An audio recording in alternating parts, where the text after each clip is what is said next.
Mhm. So the meeting has been organized by Ian Toth in his role as of the director of the National Potato Innovation Center. And my name is Ingo Hein, and I'm chairing today's meeting. So it's an International Day of Potato, and that's because potato clearly is an international important crop. This map here shows you all the countries in the world that are producing potatoes. The darker the color, the more potatoes are being produced. And it's actually no coincidence that the countries with the highest number in terms of population are also the biggest producer of potato, with China and India leading. It's a very important food crop. It's estimated that 2/3 of the human population are consuming potatoes frequently in their diet. So with the current world population being around 8.2 billion people, that equates to 5.4 billion people that eat potatoes. It ranks third in terms of food crops after wheat and rice, but it's the only major crop that has all the essential amino acids of life. And that's actually something even Hollywood has caught on to in the movie The Martian, where Matt Damon happily survives, well, not happily, but he survives on a diet of potatoes only. It also has fantastic advantages in terms of sustainability. So compared to cereals, and if you look at unit of food, you get twice, if not 4 times as much food per hectare land from potato compared to cereals, while using 7 times less water compared to cereals. In the UK, potato is the second most important crop after wheat. And you can see on the map, we grow potatoes all over the country, with seed potatoes being mainly grown in Scotland.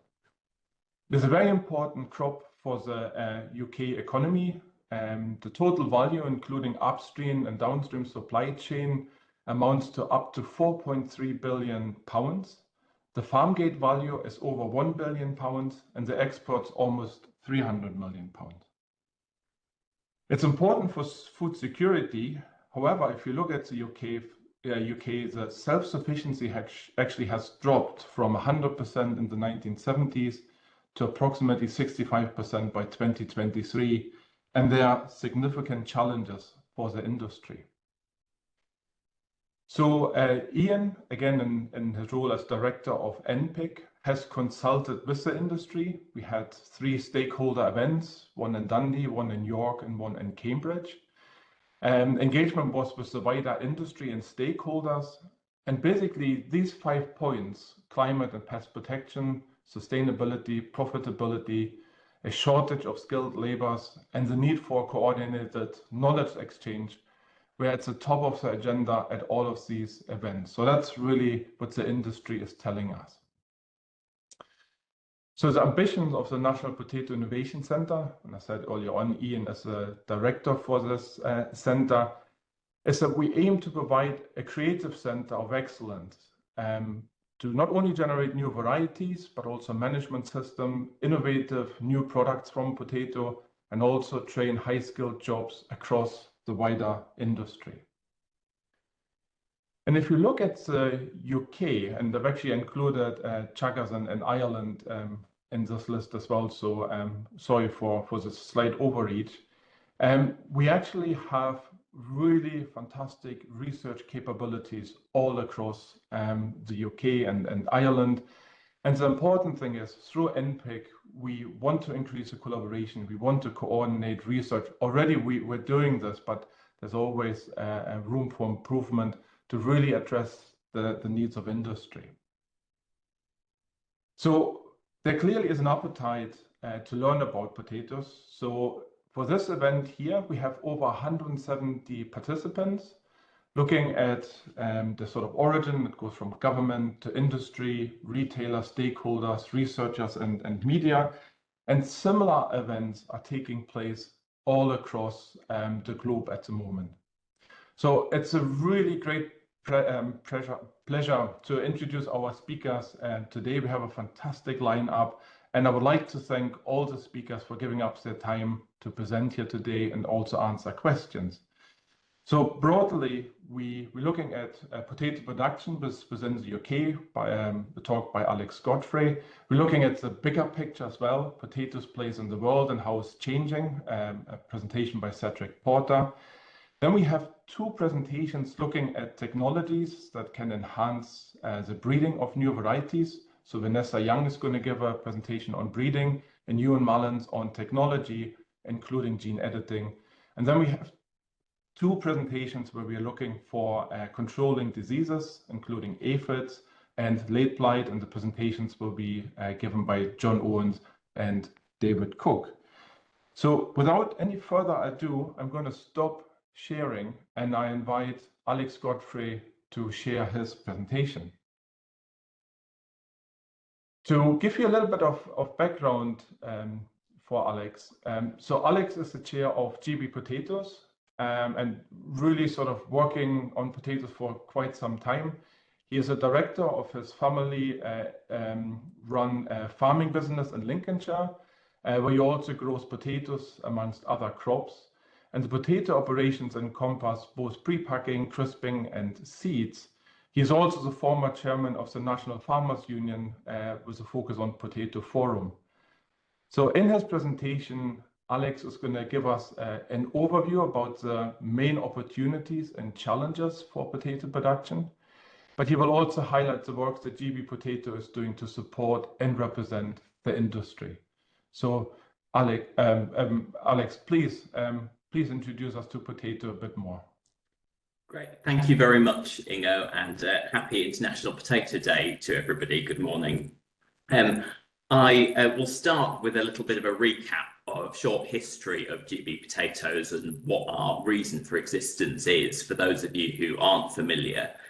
We were launched in October 2022 after a considerable amount of planning that began in the wake of the industry's vote to stop the levy that all potato growers, processors and packers had to pay that was used to benefit the industry. And a group of growers saw, understanding the reasons for the vote, but saw that there would be some things that the industry would definitely miss.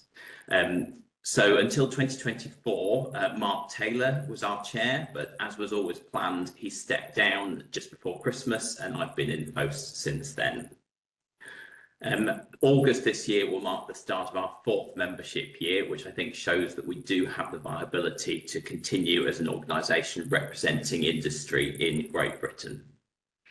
We have a cross-sector board that also has a good geographical spread across Great Britain, so I think we are well placed to represent the industry. And we have a lean and efficient executive team, just 2 people, and neither of them full-time, working with us to benefit the industry. One of the things we are very conscious of is that no grower in particular wants to see a highly bureaucratic and admin-heavy organisation working on its behalf in the industry, and we are definitely not that. We are a responsive, listening organisation. So we have been extremely busy in the period since we were set up. So a few examples of the sorts of work that we've been doing, many of these addressing the risks in potato production that are challenges for many growers and others in the industry.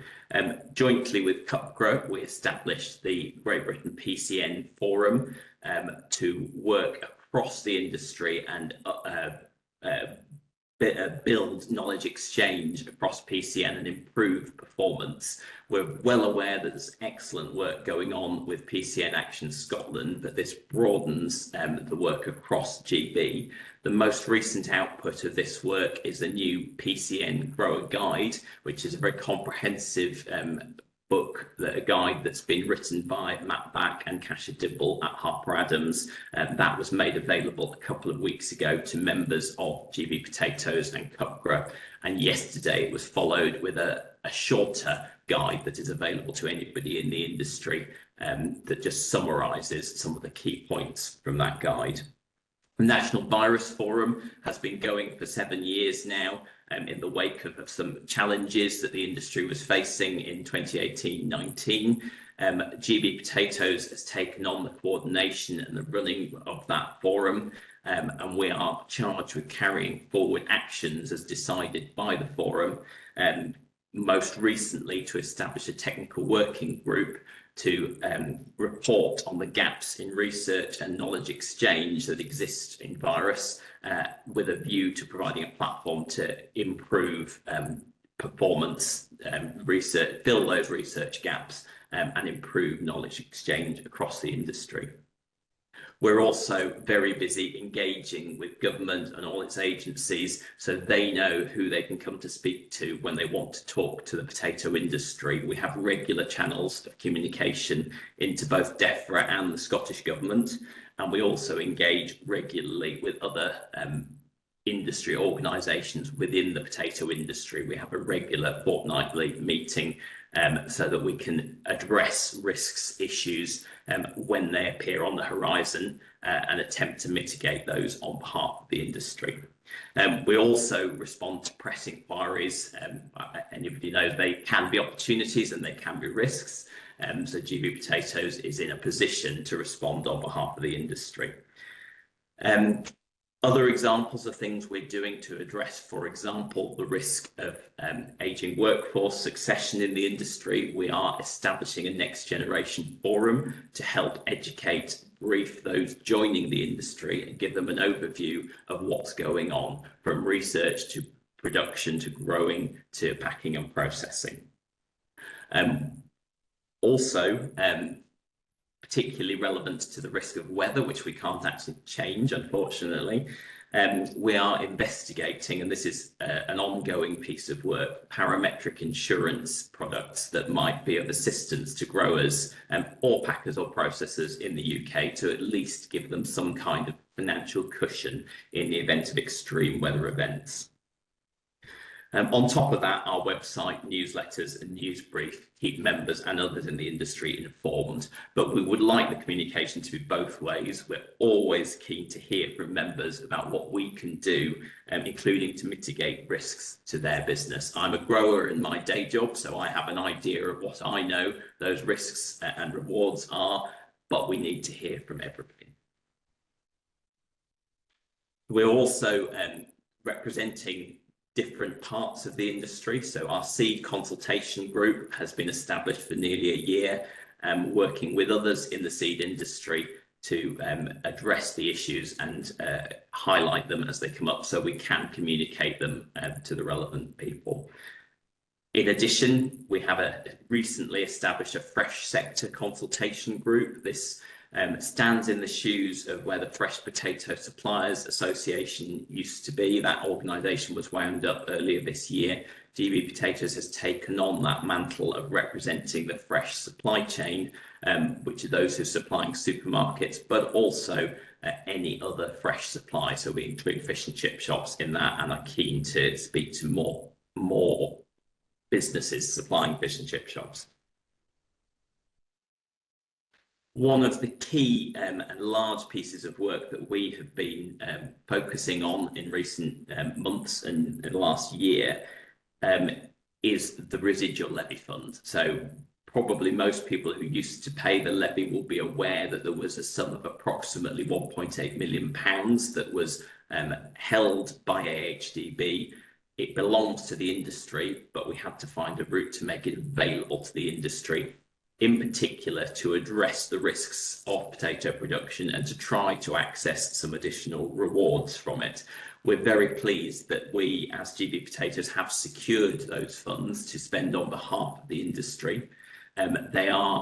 We are obliged to spend them in a particular way and for the whole industry, which we obviously will do on 7 projects, which I will run through shortly. But the initial funding of 1.3 million is secure. That does now belong to the industry. We can access it and subject to AHDB satisfying itself, A, that we've spent the money correctly, which we will, and B, that there aren't any other hidden liabilities that they weren't aware of. We should be able to secure a further 400,000 for the years 4 and 5. So of those 7 projects, some of them address the risks of potato production.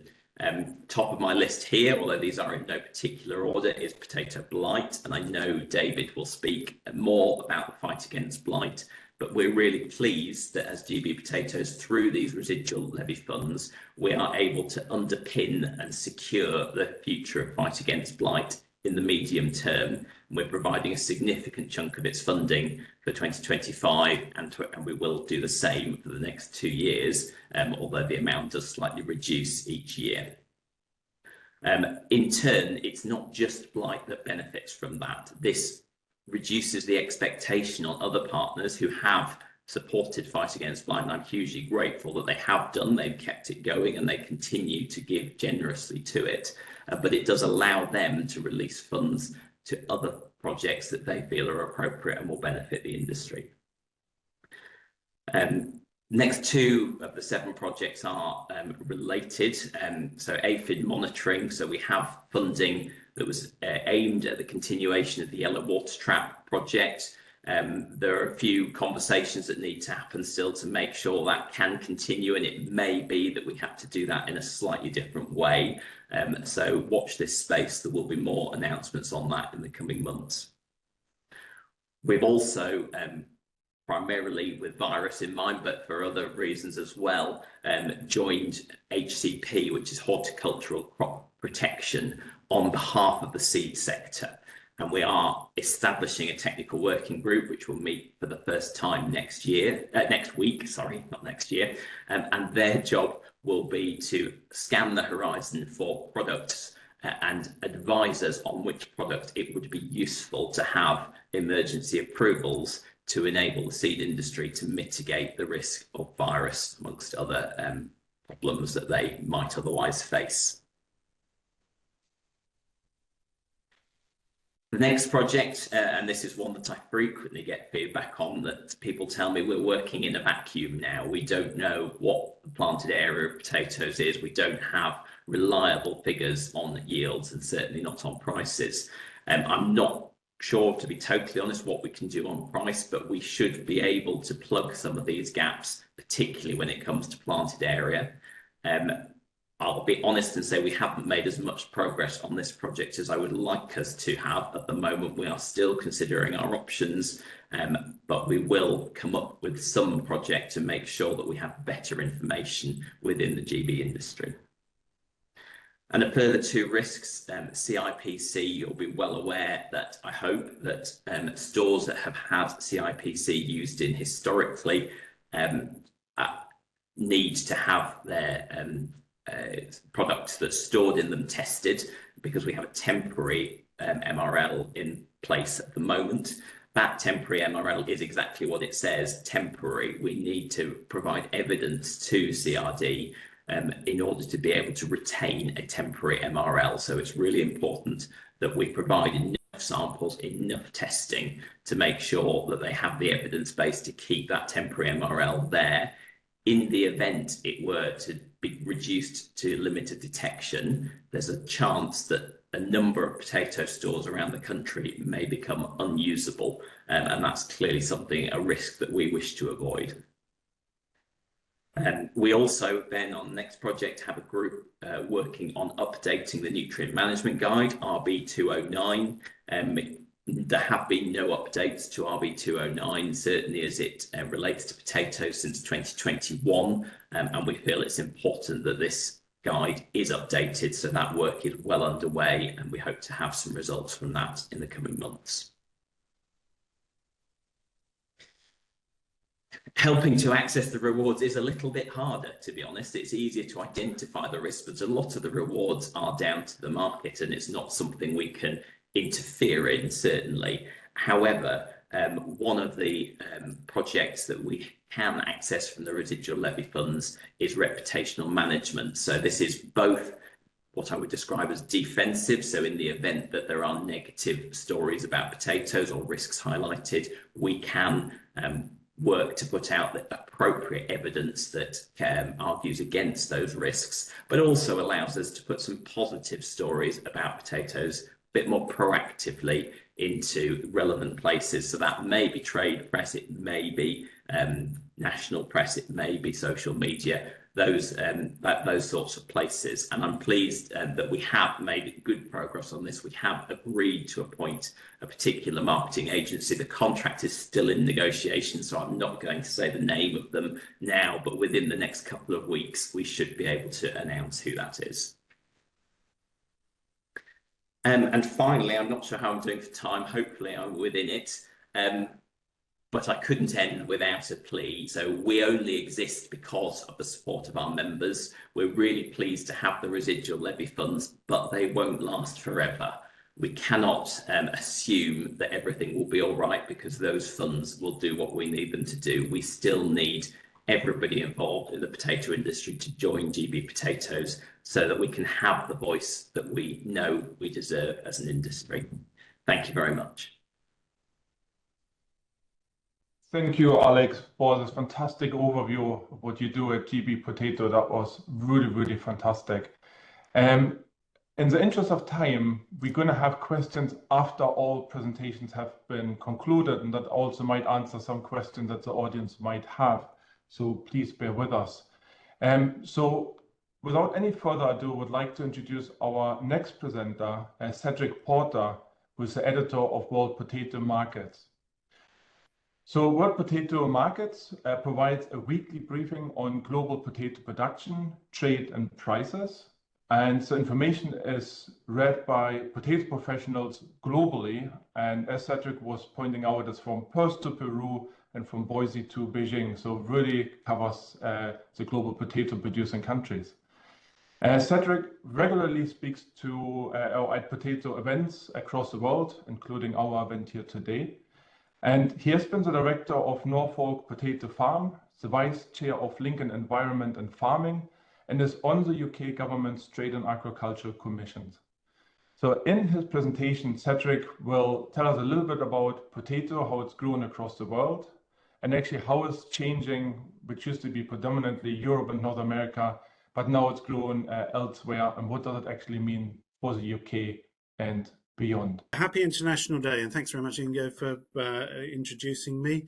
Hopefully some of the ways that you say potatoes here, I say potato, you say potato, but there's lots and lots of different ways of saying potato, and hopefully your way is there. If it's not, just let me know and I can add it to the list. So yeah, happy International Day of Potato, the second day of potato. Every day is a potato day for most of us, but it's great to have our own official day, 30th of May, which Peru's been celebrating for many years as their potato day. So just a little bit about World Potato Markets. Every week we try and get a handle on the global potato market. And just looking at where we are in terms of the value of potatoes, this is just trade. The actual value is well over 100 billion US dollars for global potato value of the potato industry. But this is just trade. This is trade. So 2024, over 25,000, and that has really jumped back from that year, the 2025 years ago, the pandemic year. We've seen an enormous jump in trade then, and we reckon that trade is around about 50% of potato production. So most people are still eating potatoes fairly locally across the world. Just a little bit on how that breaks down.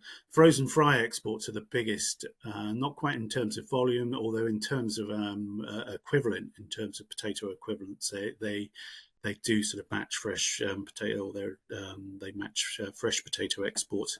But that's how it sort of breaks down. So nearly $14 billion of frozen fry exports, fresh potatoes, nearly 6 billion.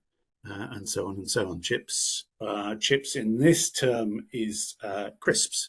We like to do everything differently in Britain. Eating chips are fries, and fries are and crisps are chips. Just the top 5 exporters there. Belgium overtook Netherlands this last year as the largest exporter, exporting more than 5 billion dollars of product. Belgium really a specialist in the frozen fries market, exporting more than 3 million tons of frozen fries. And then Netherlands, big exporter in frozen fries, but also in seed and fresh potatoes as well. And there you see, and actually the US has slipped behind France as France has increased its exports and production of processed product in particular. The top 5 importers, I don't know if you really want to be in this list in terms of importers, but there you see the US is the largest, but the UK is the second largest importer. And that's really driven, so that's over 1.5 billion pounds of imports, and that's really driven by frozen fries. Now over 850,000 tons of frozen fry imports, mainly coming from Belgium and the Netherlands, and so that's an enormous market. So you can see we are very important to other people in the world, particularly Europe. We still eat perhaps the equivalent of 7 million tons of potatoes a year, but only producing, 4.5 million tons. So there is quite a gap there in terms of our self-sufficiency, and a gap that is probably continues to grow, which does provide opportunities as well as risks and threats. There are some disruptive players in the business now, and there you see really these are some of the big disruptor players, and that's India and China, increasing their well over 200,000 tons now for China, exporting more than a year in frozen fries. India going towards that mark as well. So this is an enormous sort of change. If you see back only sort of 5 years ago, we were talking about less than 30,000 tons from those players. Not surprisingly, really, because they are the largest producers of potatoes, but a lot of that focus has now been on processing and exporting. So this is a bit of a threat to some of those established exporting players in North America and Europe. So a bit of a sort of change around in the world there, which is causing concern amongst those more established players. And there's more increased processing capacity, particularly in China, and that could mean sort of further exports there. Just looking at a quick look at some of the figures here for global production.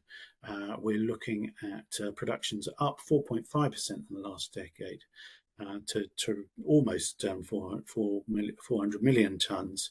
But in that time, you've seen an increase in the soy output of a third, corn by 20%, wheat by 12%, and rice by 8.5%. So the growth in potato production isn't so strong as in other crops, and if you compare it to the population, then there is an issue there. Yields, as Inga was saying, this yield story for potatoes is great. You get an awful lot more food per hectare. That's why people grow potatoes at home, because you're getting so much food per hectare, per square meter or whatever in your allotment. So that's why people grow potatoes, because that's such a productive crop. And I think that's a message that that has to be a strong one as we promote potatoes. Just having a quick look at where potatoes are grown and compared to the population. There's only really Europe and North America who outweigh their sort of potato performance compared to their population.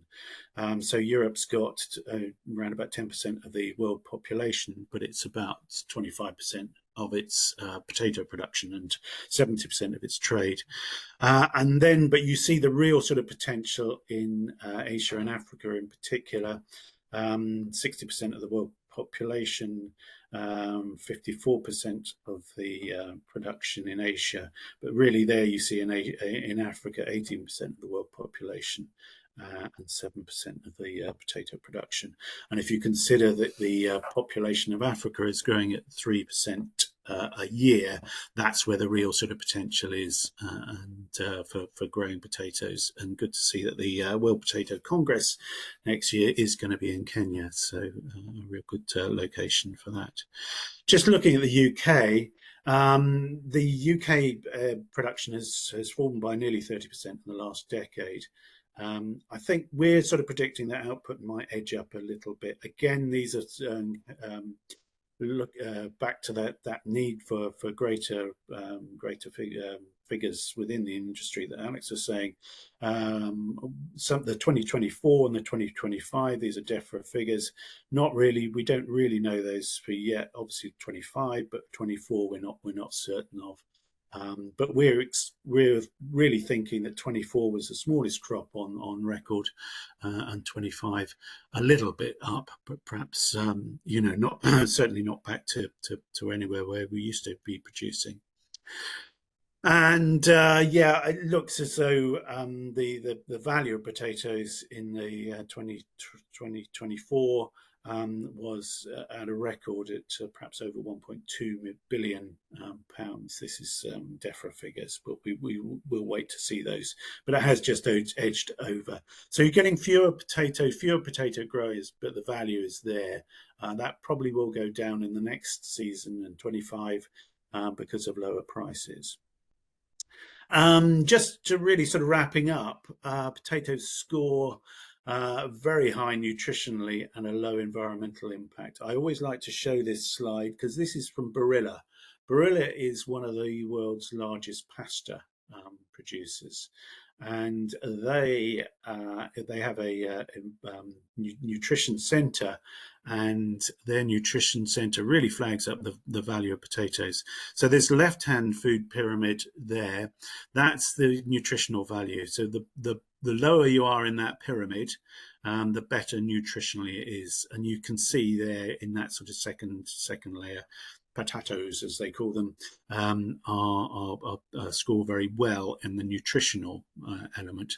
And then if you are on the right-hand pyramid, the environmental pyramid, this is your environmental impact for the amount of food that's grown. So you want to be at the bottom of that, again, at the bottom of that inverted pyramid. And potatoes there are alongside fruit, vegetables. So really, sort of that's a pasta company saying how great potatoes are, which I always like. And there is still plenty to celebrate for us. And what other crops can give you all these sort of things? There is quite a lot of protein in potatoes, really high quality protein. And if you look at it on a per hectare basis, it can outscore even some of the pulses on a per hectare basis.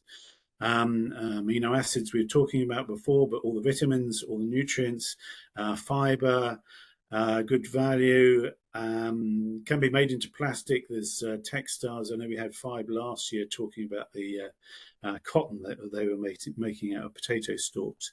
And there's fun. Potatoes give you fun as well. There's no other crop. There isn't a Mrs. Carrot Head. There is a Mr. Potato Head and a Mrs. Potato Head.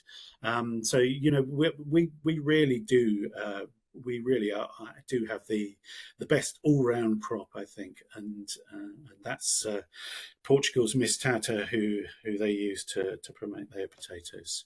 So on this International Day of Potatoes, plenty to think about, but also plenty to celebrate. And if you need to pick up any questions, then please do. And many thanks for your time. And again, happy International Potato Day. Cedric, thank you so much for giving us this global insight of the importance of potatoes, who the main players are, and also the disruptors. That was really fascinating, and also really good to see how potato compares to all these other crops, that it really is deserving this special day today. So thank you so much for this presentation, and I'm sure there will be many questions once all these presentations have been concluded. I would like to introduce Ewan Mullins. He's the head of crop science department at Chagas. His background is in plant disease and genetics, and he's really at the forefront of the assessment of novel techniques to enhance sustainability in cropping system for farmers. In the presentation today, we're going to hear an overview about gene editing and also the regulatory framework that accompanies the whole technology. Ewan, that looks good. I think we can see your screen. Okay, great. Presenter mode. Would you mind taking us through your presentation? Sure, delighted to, Ingo, and good morning, everybody, and delighted to be giving the opportunity to present a few slides today on NGT's new breeding techniques. And I suppose when I was invited to present, Ian asked the question, where are we at in terms of UK versus EU legislation when it comes to NGTs? There's a lot of talk both in the popular press and in the scientific literature around where things are developing, and I think it is positive. So I need to start with a positive in regard to it. But first of all, of course, we just take a reset. Conventional breeding, we all know how it's done. Pollen transfer, berry formation, seed collected, planted, and then we get diversity, which of course is the bedrock and the foundation of any breeding program. One of the great challenges, of course, with any breeding program conventionally led is the time it takes to do it. And as you know, typically 12, 13 years for a potato, a new potato variety, and that can be made more precise and accurate using techniques, marker assisted selection and so forth, but it just takes time. So sorry, wrong way. So that's conventional breeding. And when we talk about GM or genetic modification, what are we talking about? So GMO, genetically modified organism, there's a legal definition from Europe going back to roughly around 2000. As it is here, it's defined as a GMO is defined as an organism in which the material, the DNA, has been altered in a way that does not occur naturally. So naturally being the natural transfer of pollen from one flower to another. And when we think of a GMO, what we're thinking about really, I suppose, in the public's mind as well, when they think of a GMO, it's the first generation of GMOs, which goes back to the early 2000s, herbicide tolerant soybean, cotton, maize, oilseed rape, and indeed BT maize and soya as well. And what we've seen as that technology, which is called transgenics, is developing, they've stacked these traits. So you have material now coming into the Europe imported from North and South America, which would have 5, 6, 7 of these traits, be that multiple herbicide tolerant traits, 3 or 4 insect resistant traits, all in the same variety, be it maize, cotton, or whatever. So that's transgenics, and I suppose that's what we would call the first generation or traditional GMOs, and they've been around for nearly 30 years. So they've been around for some time. And then around 2011, give or take a year or two, newer techniques started to emerge. One of them is called cisgenics. And cisgenics is basically transferring a gene from a wild potato into a conventional potato.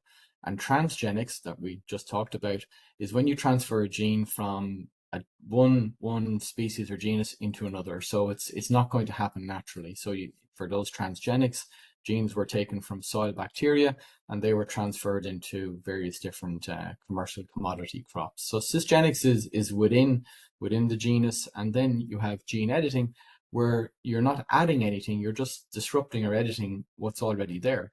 So in effect, you're modifying it internally by tweaking the genetic networks and the systems that are there, and you don't introduce any new DNA into that target variety.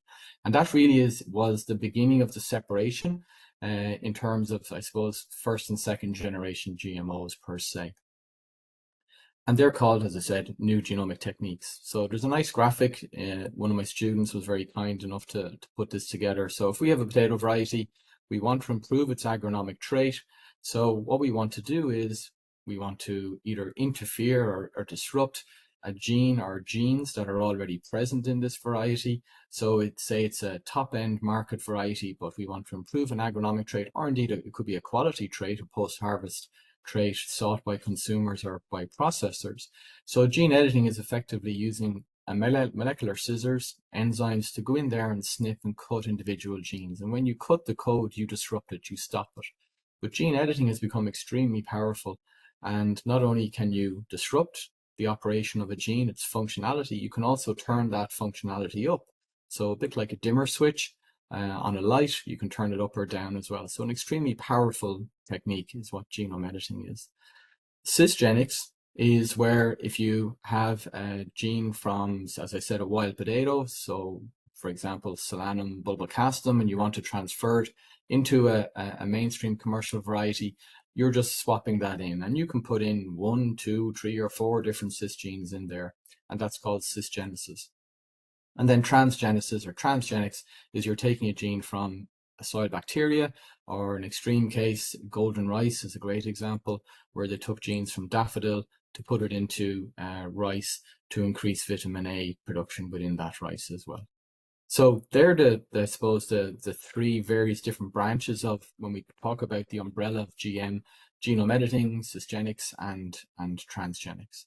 And I suppose the question I'm often asked when I'm talking to I suppose consumers or consumer associations or the general public at open debates is, do we need NGTs, new genomic techniques such as cisgenics and editing, and can they deliver? Which obviously is very important. So do we need them? It's a rhetorical question. I mean, absolutely. David is going to talk shortly about late blight. As a pathologist by trade, it's a fascinating disease. We all know about its impact, and that impact is realized every year by the quantity of fungicide control required to make potato crops profitable for growers and the sector. Unfortunately, though, there aren't enough adequately robust and durable resistance or varieties with resistance for late blight at the moment across the marketplace. So can NGTs impact this in a positive way? And the answer is most definitely yes. I think what's probably, when you hear about this research, and in fairness, several of you are aware of it, this is work that we published well over 10 years ago now. Completed it well over 10 years ago and published it, I think, 2018, 2019.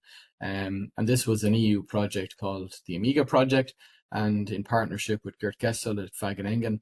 What we did was we demonstrated the potential of a cisgenic potato that had been engineered with a single gene from the wild species Solanum venturii, so the VNT1 gene. And on the right hand side of the pictures, you can see the 3 years of the plots looking very green. On the left hand side, the control variety Desiree. So what we showed with this work, and as you can see here with this nice drone shot, we have the controls with the brown squares, obviously completely blitzed by late blight. These are field trials here in Carlow. This was taken, I think, roughly end of August, early September. And what we have here is the individual Desiree plots with 11 sprays of fungicide. So weekly sprays, fungicide worked very well to control late blight, which was particularly intense that year. And the next set of plots are the cisgenically engineered Desiree. So they actually just had a single spray of fungicide as an IPM measure. And as you can see, they're looking very well. And the yield, there was no difference between the yield of the white plots and those in blue, which was the fungicide treated Desiree. So what this work showed very clearly is that you can drastically reduce the fungicide inputs by doing a relatively straightforward breeding approach called cisgenics. Of course, it is only a strategy, it's only a mechanism, it's only a procedure, and unless you know where those wild genes are, unless you've characterized them, the process is redundant. But thankfully, there's been a huge volume of work done in the last 25 years in regard to characterizing many of these wild OR genes, which is really, really exciting. And when you look at the literature for editing, there's no shortage of reports in the scientific literature, whether that's having a positive impact on bruising, whether it's virus resistance. There's loads of stuff there. And I would recommend, if anybody wants to know more about it, to read this good review by Tiwari et al. Here in the top right, which looked at the state of the nation when it comes to editing in potato at the moment. But the exciting thing is that it's just developing more and more. So then moving on, where are we? Most importantly, with the legislation, both in the UK and in Europe. So in terms of the UK, I think it's really encouraging to see that you're more advanced than Europe. You're definitely down the track much further, and it started back in 23, just after Brexit. Obviously, you're well aware the Precision Breeding Act was published. The primary legislation passed in 23, the secondary legislation in 25, and only a few weeks ago, the genetic technology regulations, the Precision Breeding Act, was signed into law. And I read an interesting article, I think it was the Rothamsted website recently, where somebody's predicting there will be edited products on the shelves in 2026. So from a legislative perspective, that's actually a very rapid process. It's something that I think is going to have a really positive impact. And the information I have here, credit goes to Penny Hundleby from the JIC. And she has a really good YouTube video and other information there to detail all of this. The impact of this is that it clears the way from a regulatory perspective in terms of the food safety, the regulation, and all the process there that's needed to ensure, I suppose, consumer acceptance. Now, there's more to be done in regard to that, and that's where scientists, I think, really need to step up and explain the science in clear, coherent ways in that regard. Then we flip over to Europe, and I'm afraid we're getting there, but it's a good bit slower. So in 2018, the European Court of Justice ruled in a case where they said all edited products should come under existing GMO legislation. Now, this was met with gasps of surprise, and I say that as an understatement, by the scientific community across Europe and indeed many, many stakeholders, because the GMO legislation in Europe, designed in the mid-90s, hasn't kept pace with the developments of science. Science will continuously evolve and change. Side, as I was saying, the Court of Justice ruled all products from editing must be pushed into the GMO legislation, which of course was, as I said, was met with gasps of horror and surprise by the scientific community across Europe. But since then, the European Commission has moved forward.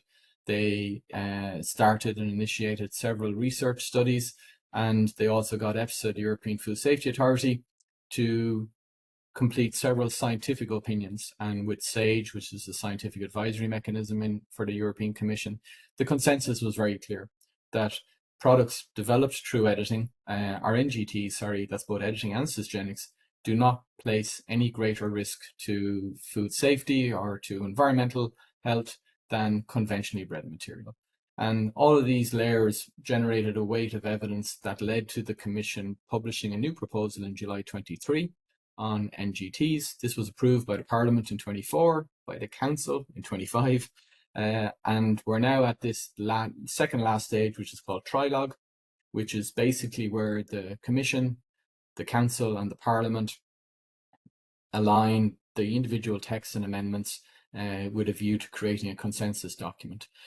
It's really hoped that that regulation will get there by the end of, now I've put in there, active by the end of 26. We would hope that it would be progressed and completed by the end of 25, with new varieties on the market, maybe 29, hopefully earlier in regard to that. So trying to stay ever positive, I think we are getting there, just we're a bit slower when we look at the EU side. So what lies ahead? This is a fabulous picture of the potato breeding program here in Teagasc, and I think what lies ahead is a bright future. A bright future at one level, because if we don't have access to these techniques, and if we don't have the ability to use them and exploit all the fantastic fundamental research that's been done over the last 20 years, we're going to have to fight the challenges with our hands behind our back. And those challenges are late blight is one, obviously. There are many others, and the biggest one is climate adaptation. So I think it's a positive in that we are getting access to these tools and techniques within the UK. As I said, you're further down the line. So we will be looking over with envy in the next few years at the fantastic material that's going to be coming out, hopefully by the end of 28, 29 in regards to that. So Ingo, I'll finish it there. I'm very happy to take questions at the end of the session. Thank you.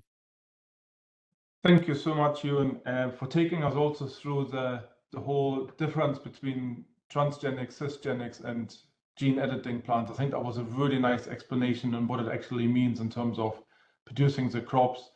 But it's really nice to also see the opportunities that technology can bring. And I'm sure there will be many, many questions for you by the end of this presentation. So thank you again, Ewan, for this really nice presentation. Vanessa Young now. Vanessa, would you like to upload your slides, please? Sure. So Vanessa is our next speaker. She's the head of the molecular diagnostic unit and a potato breeder at the James Hutton Institute. That's a commercial arm called James Hutton Limited. And Vanessa has a fantastic experience and track record working in potatoes and crops. She has been at the Institute for over 25 years. She has really good experience in plant sciences, both on the research and on the commercial side. And she's really specializing in potato breeding and molecular diagnostic, really using advanced genetic tools to support marker-assisted breeding and crop improvement for potato production. So in her presentation today, Vanessa is going to give us an insight and give us some highlights how integrated molecular data into breeding pipelines can accelerate the genetic progress, leading to the development of more resilient and high-quality potato varieties.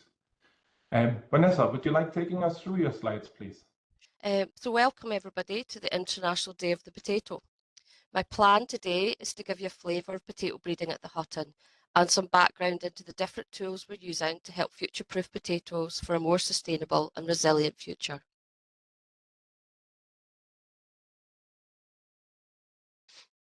This is a windswept version of me at one of my favourite times of the year, with the newly dug breeding selections at potato harvest holding lots of promise to be the next new variety. As Ingo said, I work for James Hutton Limited, which is the commercial arm of the James Hutton Institute. I have almost 30 years' experience in plant science in both research and commercial-based roles, and I've developed expertise in molecular diagnostics, plant pathology and applied crop research in potato, soft fruit and barley. I started my role as a potato breeder in 2009 and I took on the role managing the molecular diagnostics unit in 2014. I specialise in commercial potato breeding and using advanced genetic tools to support precision breeding and crop improvement across the industry. You might ask, why do we breed new potato varieties? Well, there are many reasons. As you can see from this slide, there are many challenges ranging from climate stress, rising disease pressures, expanding pest ranges, tighter regulations on agrochemical use, soil and water issues, storage instability, and retail and consumer demands. Many of you will be aware of some or all of these challenges and the impact this is having on the potato industry. We need to develop new varieties to enhance productivity, quality, and resilience. We need to meet changing consumer, environmental and market demands and adapt to regulatory and climate-related pressures. The list of goals is endless. Breeders and the industry literally have to try and predict the future so that the new varieties can cope with the new challenges and threats. We aim to overcome these challenges using several strategies. I've probably picked out 7 of the main ones. One is industry insight. We have to work closely with our growers, packers, processors, retailers to understand what's needed and focus on real-world needs. We have to have superior parental material, making sure we use elite, disease-resistant, high-quality lines as parents and stack useful traits. We have a molecular toolbox. Behind the scenes, we're using marker-assisted selection to identify the desirable traits early in the development process. This helps to speed up breeding decisions and reduce the reliance solely on field selections. The fourth one is field trialling in target areas. There's no point trialling a variety in Dundee if it won't perform in very different climates. We're trialling earlier in the south of the UK and abroad in hot, dry regions such as Morocco and South Africa, so that we can select varieties that perform well under different regional pressures and hold up in future climates. Robust data collection is really important. We collect data on yield, disease resistance, skin finish, size distribution, etc., so that by the time a variety is ready for commercialisation, we have a good understanding on how it behaves and where it fits. And finally, education and knowledge transfer is really important. We aim to work with the potato industry, not just for it. Sharing knowledge and collaborating across the sector accelerates innovation and continuous improvement. In short, we're building resilience into the crop, not just to survive today's conditions, but to give more predictability and flexibility going forward. This slide gives you a timeline and an overview of a typical breeding programme at the James Hutton. Year 1 is all about crossing and objectives, making sure we set clear breeding goals. We select elite parents based on combined breeder and customer insight. The crosses are made, the berries are harvested, and the true potato seed is extracted. You can see the true potato seed on the screen there. In year 2, we generate the glasshouse seedlings. Up to 30,000 genetically unique seedlings are grown from true potato seed. This is where the first clonal generation is produced, and one tuber is then harvested from each seedling and stored in their families ready for planting in the field the following year. In year 3, we generate single plants in the field. This is field generation 1. The individual tubers are grown in family rows in the field, and at harvest we then visually select with the customers, picking out the best performers and selecting against undesired traits such as deep eyes, skin diseases, and poor shape. In year 4, we move on to our 6 or 8 tuber plant plots, and we combine this with marker-assisted selection. This is our field generation 2. This is where we'll start to identify real performance trends and apply DNA markers, in particular to look for disease resistance testing. And from year 5 onwards, we concentrate on the production of seed, starting off at maybe 24 tuber plots, going up to 500 or 1,000 tuber plots by year 8 onwards. And we'll carry out concurrent wear trialling. We have a dedicated site in Angus for our seed production to scale up the elite lines. Wear trialling and replication at customer target sites will become broader as the years progress, assessing traits such as weather tolerance, storage behaviour, pest and disease pressures.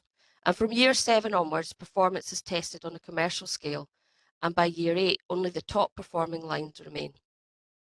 From year 8 onwards, only promising lines will enter into a 2-year UK national list trial to be screened for DUS, which is distinctness, uniformity and stability, and VCU, which is value for cultivation and use. If they successfully complete the national list, then a clone will be named, and once the variety has national list approval, then certified seed can be sold.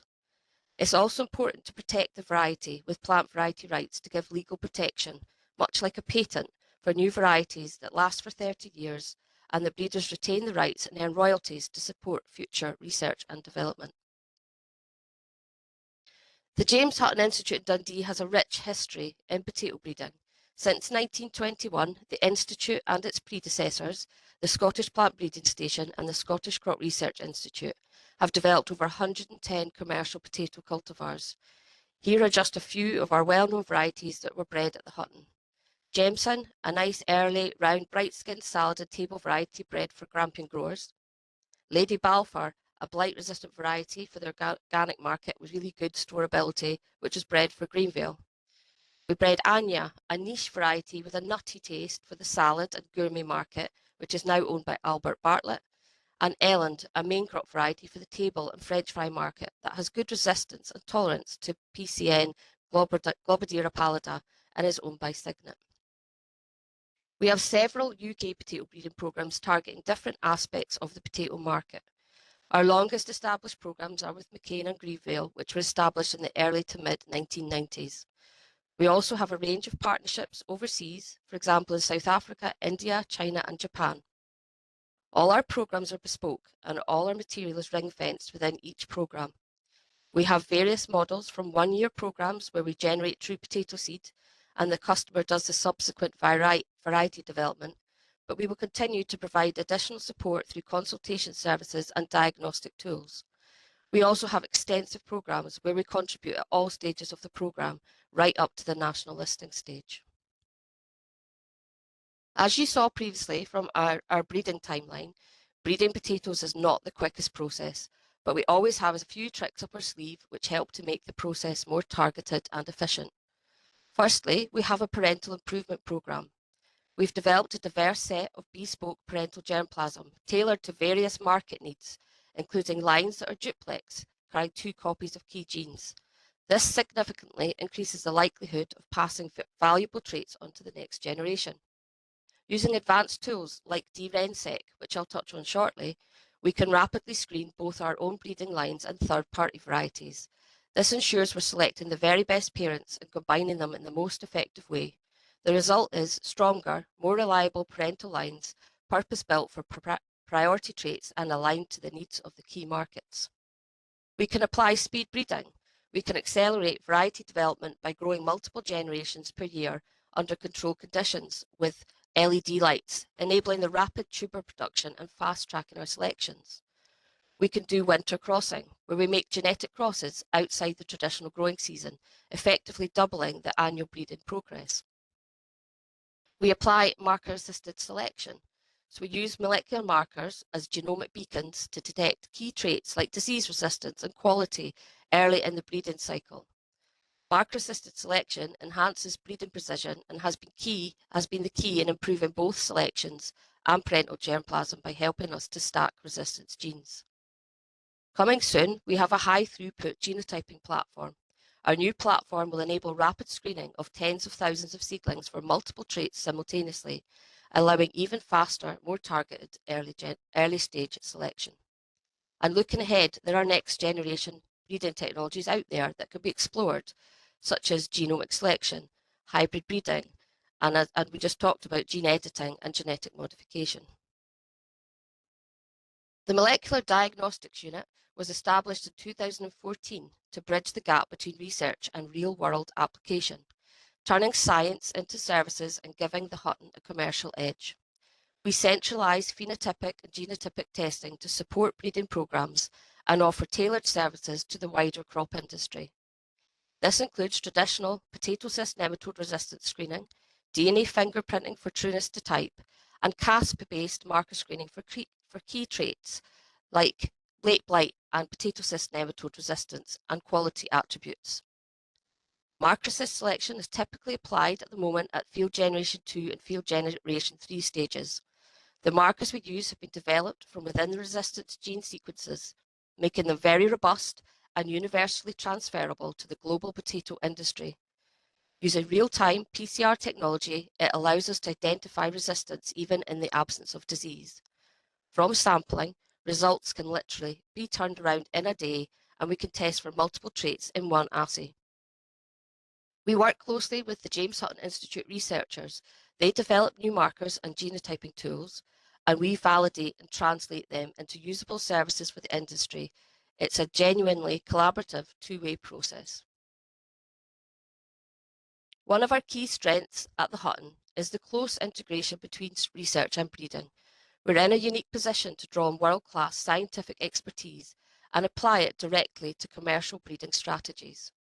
With invaluable on-site resources like the Commonwealth Potato Collection, the CPC, a globally significant genetic resource, we can accelerate the discovery and deployment of traits that matter. The CPC is a unique set of germplasm that was collected in the late 1930s on collecting expeditions to South and Central America and consists of over 1,500 accessions made up of more than 80 potato species from wild and cultivated land races. The CPC contains extensive variation in tuber quality, disease resistance, plant architecture, and stress tolerance traits, and acts as a reservoir of rare alleles that may be absent in modern varieties. Researchers can use the CPC to map and characterize genes related to target traits, which in turn allows for the development of molecular markers to track these genes in breeding. The CPC also enables pre-breeding by integrating useful traits from wild species into adapted backgrounds. I'm now going to talk about DRENSEQ, which is short for Diagnostic Resistance Gene Enrichment Sequencing. It's been a key part of our molecular toolbox and has been instrumental over the past 6 to 7 years in accelerating the development of robust disease resistance markers. It was developed by my colleagues at the Institute. DRENSEQ is a targeted sequencing approach that detects known and unknown disease resistance genes in potato. The current DRENSEQ panel includes over 1,500 genotypes covering wild species, cultivars, breeding lines, and research populations. This gives us a powerful overview of resistance gene presence across a diverse genetic base. The insights gained from DRENSEQ have been converted into a suite of highly transferable Cas markers, which are now fully commercialised for key traits like potato cyst nematode and late blight resistance, a testament to the successful collaboration between the James Hutton Institute and James Hutton Limited. A great example of how we're integrating molecular tools into breeding is the variety carousel. This variety combined the use of marker-assisted selection using the Bertholdtii late blight resistance marker that was identified through DRENSEQ, combined with winter crossing and speed breeding under LED lights. The initial cross was done in 2018 and it entered national list trials within just 5 years. A clear demonstration of how these technologies are accelerating breeding timelines. Building on the success of DRENSEQ, my colleagues are now working with an emerging technology called BRENSEQ, which is focused on identifying genes linked to complex quantitative traits such as bruising, resistance, fry colour, and dry matter content. I'd like to wrap up with what is perhaps our most exciting new development. While cast-based marker-assisted selection has been hugely valuable for breeding, it's currently too time-consuming and expensive to apply at the seedling stage across large populations. What we need is a high-throughput genotyping platform, one that can handle thousands of samples quickly and cost-effectively while delivering precise trait data. That's exactly what we're building. Ingo, Chen, and the team at the James Hutton Institute have developed a targeted genotyping method using specific SNP or SNP haplotypes linked to key potato traits.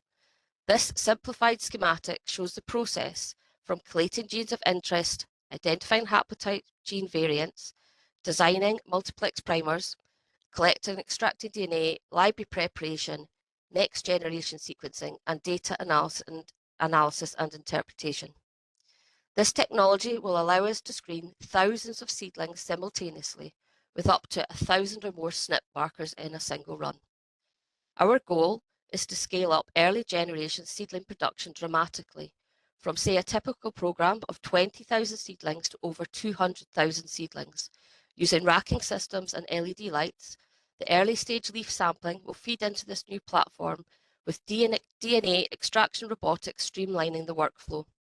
Crucially, seedlings will be held in cold storage during genotyping, and once results are in, we'll move only the best lines forward that have been pre-selected for commercial traits into our glasshouses. This will allow us to fix key traits before the plants ever reach the field, massively improving efficiency and confidence in selections. There are many benefits and applications to this technology. As you can see, they are high throughput and cost effective and are scalable across large breeding trials. They will accelerate breeding cycles by enabling early generation selection. They will help improve selection accuracy for complex traits. They will facilitate marker-assisted selection strategies. They will support decision-making with user-friendly outputs such as a traffic light system, and it will be customizable to target specific traits, other crops, and breeding goals. We are currently underway with our first pilot run and will be initially screening 61 loci across more than 30 known or candidate disease resistance genes and 18 loci linked to functional genes, covering other traits such as tuber shape, flesh colour, skin colour, maturity, and bruising. The marker set includes a mix of in-house unpublished markers developed from a BBRSC project funded by McCain and Greenvale as co-funders, and other markers from published research. Since the entire process is managed in-house, this pilot will follow an iterative approach, allowing us to continually refine the method until we achieve a robust, reliable system. The platform is designed to be flexible, enabling us to add or remove markers as needed to expand its genotyping power.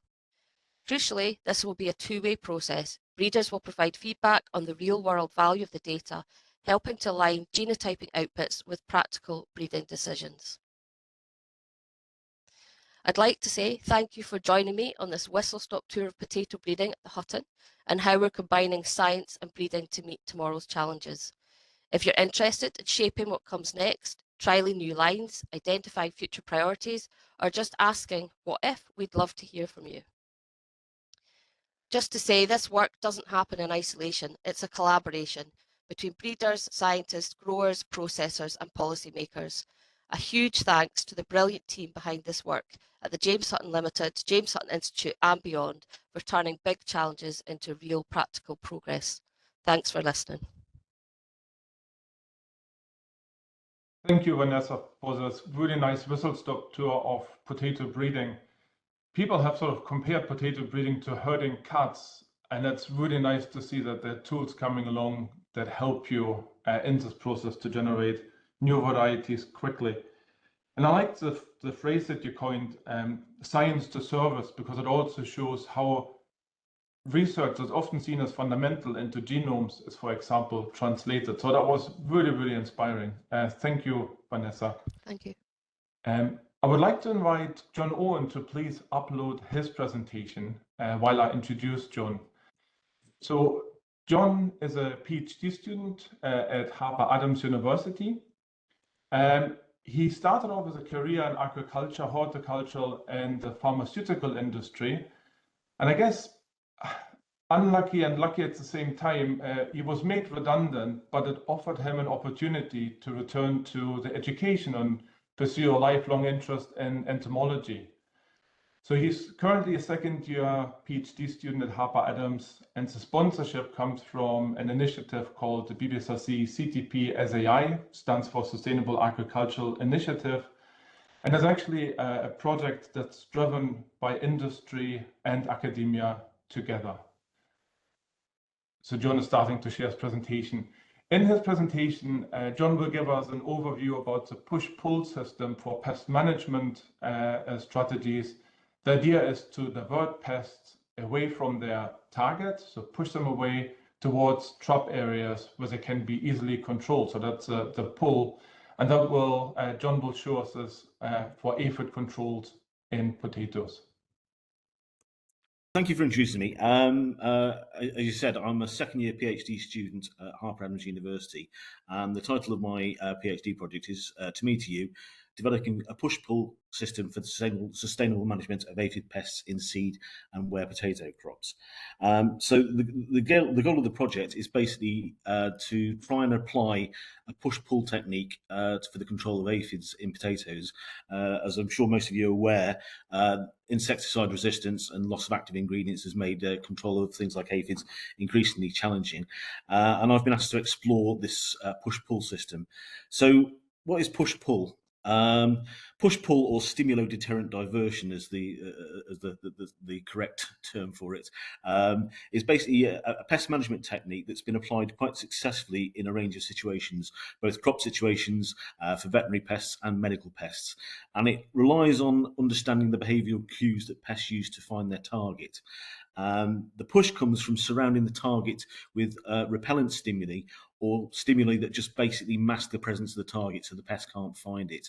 And simultaneously, you provide an attractive stimulus elsewhere to try and draw the pest away to an area where it's not going to cause any problems, or you can control it more easily. So the key to the success is, as I say, understanding the correct stimulus. And for aphids, it basically tends to be vision is how they initially locate their crops. Aphids typically look for a green target against a dark background. And so you tend to find that aphids, when they ingress into fields, they tend to go for field edges, field gateways where the crop's a bit parched, and row crops with their sort of stripy pattern tend to be really attractive for aphids. Now, there's been various attempts to sort of like try and hide it using things like straw mulches. And fairly early on in my PhD, one of my supervisors drew my attention to this rather colourful trial that was going on with some sugar beet growers. And what they were doing is trying to hide the crop by dyeing it. And this approach is actually being trialled in a range of crops I'm aware of. I'm aware of several organisations that are doing it. And initially it seems to be quite successful. But when I looked at the trial, the thing that struck me is actually, if you put in a massive trial in the middle of a field like that and the colours make it opaque to the aphids, then in that situation, you're actually creating an artificial field edge around the trial. And that suddenly struck me as an idea, is possibly you could use an artificial field edge in an adjacent field to pull aphids away from a high-value crop like seed potatoes. So that was my initial idea. The first challenge I had was actually to find a suitable way of actually dyeing plants. So after various experiments with food dyes and stuff like that, I've come across the idea that using acrylic paint through an airbrush provides a really effective way of colouring plants. The second question is, well, does that affect aphid landing? And so I did a couple of initial tests with sprayed plants and aphids, and the aphids didn't seem phased in any way, shape or form by the acrylic paint. That was a fairly rough test. As you can see, the aphids are just settled there. I then moved on to sort of a more formal testing process, just to make sure that the acrylic paint wasn't going to be affecting the settling behaviour. Introduced the aphids under red light. Aphids can't see red, just to make sure that they weren't getting any visual cues before they made their choice. And I found that quite surprisingly, that the paint didn't seem to affect the settling of the aphids at all. I tried several aphid species, and you can see the bird cherry oat aphid there, both wingless and winged aphids. They seem to split out fairly evenly between the painted and unpainted plants. So that gives me a really good way to actually colour plants. I was quite surprised, but as you can see, even with the well-coloured plant, there's still plenty of plant surface for the aphids to get the stylet in, and they don't seem to be phased in any way, shape, or form by even quite heavy painted plants. Now, I'll point out at this stage, I'm not suggesting anyone rushes out and sprays crops with acrylic paint. This is just basically to give me a means of testing crops to produce an attractive visual target for aphids. I've now moved on to a different process looking at landing behaviour. So I've taken over a bay in the greenhouse, and I've filled it with these flight cages. They're shrouded in black at the sides. The top is open. The idea of shrouding them in black is to basically stop the aphids tracking towards the sunny side of the cage. And within the cage, I've got a launch platform, which I can launch aphids from test tubes. So these are basically winged aphids in a little tube. The cocktail sticks are just basically to help them get out and become airborne. And at the moment, I'm testing various landing targets. So those are basically petri dishes filled with soapy water to trap them, so I can actually look at the landing. And the aim at this point is actually to sort of like try and establish a suitable colour or combination of colours, because the contrast seems to be really important with aphids, that will provide an attractive landing area for the aphids, with the view to progressing that onto the field. So going forward, having established the sort of suitable colour target, I look to sort of like test this out in a field situation. I also intend to look at the push potential of different colour combinations. As I say, I'm aware of several growers in different crops that are actually trying dyes to actually try and mask the crop that they're using, but it's unclear at this point which colour combinations are the best at actually hiding the crop. So I'll be looking moving forward onto looking at those. I think also I'll be looking at the effect of odours. There's sorts of various evidence that things like garlic and onions can deter the landing of certain aphid species. So I'll be looking at the effect of various odours on the landing behaviour of various aphid species, with a view to combining it. Because I think with push-pull, I don't think there's any one thing that's going to work very effectively. It's going to have to do several measures in combination. And the ultimate goal of the PhD is basically to get a push-pull strategy that can test in small plot trials, and possibly with some small grower trials as well. So that's where I'm up to. I'd like to thank my supervisors, Tom Pope, Joe Roberts and Matt Back, my sponsors CTP and Cupra, and the help I'm having from NIAB. Thank you very much, John, for this really interesting presentation. I didn't know anything about painting plants and the impact or not impact on aphids. So that was an interesting approach. I think it's really important to sort of keep in mind aphids are a huge problem for potatoes, especially after the hot summer we had in 2022, where aphids were found all over the UK, especially in the seed growing areas of potatoes. So we really need your research to help us protect potatoes from aphids and viruses. So thanks for this insight. Very, very interesting. Thank you. Thank you. Can I invite David Cook to please upload your presentation as well? So as an introduction, David is our last but not least speaker for today. He's the head of the Hutton Plant Pathology Group, and he has worked for over 25 years on potato late blight, the causal agent for Phytophthora infestans. He works very closely with industry and research partners, both at a national and international level, and he coordinates the British Fight Against Blight and the Euroblight campaign to study the blight pathogen and the diversity. So in his presentation, David will give us an overview about integrated control of potato blight, and actually how the selection pressure that we put onto the pathogen in agriculture can actually drive the evolution of the pathogen. So David, we look forward to hearing from you. Okay, thank you very much. I hope you can hear me clearly. It looks all good. Presentation looks good. We can hear you. You're seeing the right screen. Okay, excellent. Right, I'll kick off. I realize we're running a little bit behind schedule, and we do want time for questions, so I will try and go through this fairly quick, but not too quickly.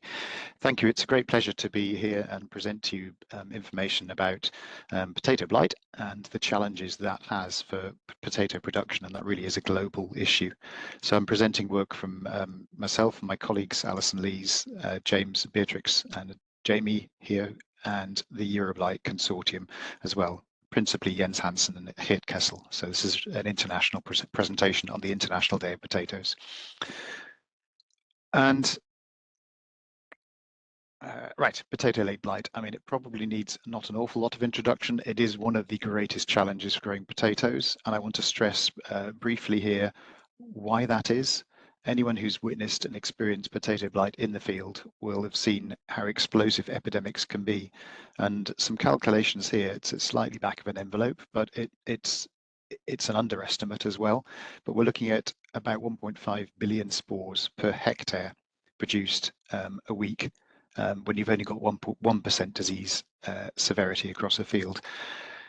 And just for a sense of scale, I mean, I think sometimes we can forget 1 million seconds is 12 days and 1 billion seconds is 32 years. So 1 billion spores is an awful lot. And not only do they spread the disease, dramatically, everyone causing a new lesion, but every spore is a DNA copy, and that presents opportunities for mutation. So the pathogen can not only spread quickly, but it can mutate a lot, and that generates challenges for us when we're managing. And despite, we all know IPM, the classic IPM pyramid includes all the other work towards prevention and crop sanitation, etc., going up towards the top, which is chemical treatment applied as a last case. But we know in practice for managing potato blight, fungicides are really key. But varietal resistance is also going to be important, and I hope to stress that and stress the challenges as we go through. If we're looking at IPM, though, it's about managing primary inoculum when and where the disease is active, and we have the Blight Spy app in the UK, which allows growers to see that.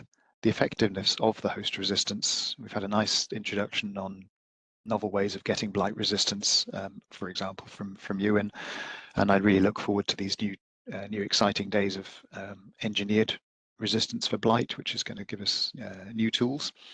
But then also the issue is when to spray, and importantly what to spray. So moving on, in terms of chemicals, the good news is that this is the Fungicide Resistance Action Committee table of all fungicides available for crop protection, and the ones highlighted here and labelled are those that are available against blight. So that's good news, because there are plenty of actives and there are multiple different active ingredient groups. The less good news is where I've put question marks on here. We have either issues with products being withdrawn or resistance having been reported. So you can see there's a few there. And the challenge, of course, is that if we remove those products entirely from the armory or the range of products used to control blight, then we put more pressure on the remaining ones. So it becomes a sort of vicious circle. So we have to be very careful. And what we're doing at the moment with insights from the potato blight monitoring is showing what the issues are and how to get around those. Yeah, what happens when it goes wrong? This is a really unfortunate. I would not like to have been this grower. This is in the Dutch-German border in 2024, and blight, when it gets out of control, is it goes dramatically wrong. The same crop photographed 2 weeks apart, and this is a regular, it's not an organic crop, it's a chemically protected crop, but clearly the weather was extremely harsh, and there was issues with chemistry not doing as predicted. So when it goes wrong, it can be quite dramatic. Very briefly, we have a program here run at the Hutton called Flight Against Blight, which involves the UK-wide monitoring of the pathogen population, and that combines nicely with the European process as well, called Euroblight, in which Hutton manages the European monitoring. And we collect samples, or a great network of scouts collect samples from across the country and all the metadata. We fingerprint that currently with microsatellite DNA technology, a bit like criminal forensics, and we collect all that information and publicly map it on the Euroblight. So you can see all these results on Euroblight. And we're also using these FTA cards, so lesions can be pressed on these FTA cards, and that's great for both national, European and international samples which can come to Hutton through that pathway. They're stable for over a decade in that format. So the samples that were tested in 2024, for example, in Europe, we had 2,900 samples from 37 different suppliers and sponsors. So thanks to all of them for providing the data. And within the UK, 234 outbreaks were monitored, and from lots of data basically. And how are we going to use that information? So first, to set the context, potato late blight, Phytophthora infestans, is dominated both globally by clonal lineages. And this image on the left shows a tree of the European population, the clones only shown here in 2022. I think this data set was for 23. And what you can see is the clear, distinguished genotypes of the pathogen. And within each of them, there is some variation as well. So we know the pathogen is a big genome, and you can find genetic variation within clonal lineages as well. But they're more similar to each other than they are to the different clones. So the samples within a clone are more similar to each other than they are to other clones. The flagging up here to new clones that have been causing problems in the recent few seasons, that's EU43 and EU46, with resistance to the CAA fungicides, including mandipropamid, and the OSBPIs, that's the serial binding fungicides, including the oxythiopyprilin. So yes, we've had some severe challenges of late. So jumping straight forward to showing you the results of the GB population, this chart shows the different coloured blocks representing clonal lineages and how they've changed over time. And I think the main point here I wanted to show is that, firstly, you can see the population does transition from one form of blight to the other over time. And in recent years, we've had an expansion of that pink coloured one called the EU36. And in 2024, that was 62% of the population, so really dominant. The grey bar at the top represents the sexual populations, which are the birthplace of new clones with new threats. And you can see other populations which have been previously dominant, like EU13 or Blue 13. Still important across other parts of the world, but is decreasing in Europe. And also, we haven't found EU43 yet in Europe, although we have found in UK, but we have found EU46. When we look at the European population, a quite large expansion of EU43, and the reason for that was the fungicide resistance that gave it a major selective advantage. However, the key point here, the takeaway, is that because the way growers have responded to this information and the data that they've been presented through Euroblight, through industry, ag-chem companies, and the Fungicide Resistance Action Committee, they've changed the way the products have been used, and you'll see quite a dramatic reduction in that sort of bluey EU43 bar from 23 to 24, having expanded over the three previous seasons. Things have got better, and that's because of the data we're passing to the industry. Moving on quickly, another example, EU37 was a clone which was resistant to fluazinam. It's a few years back now, but I wanted to just flag what happens in a successful case. We realized there was problems, tuber blight was increasing, clone EU37 was identified as the problem. Workers in Wageningen in the Netherlands showed it was insensitive to fluazinam. The data was released. Look at fluazinam use in Scotland, for example, it dropped quite dramatically, but was never removed. And the industry has responded. Crop failures have been avoided, and the active ingredient fluazinam is still available for use in the armory today. So that's really an excellent story on the way the information passes through and has an impact in real world productions. So what's happened, I've touched on this already, EU43 and EU46. So we know EU43 has resistance to these two really important groups of fungicides. Its range has expanded over recent years, and in 2024, although the overall frequency of the population decreased, it has expanded to other countries. But we're showing now the proportion has decreased, and you can see here in Germany, for example, even more dramatic reduction, and in the Netherlands, also a dramatic reduction. So mixing and alternating fungicide active ingredients has been effective at checking this and has prevented crop losses.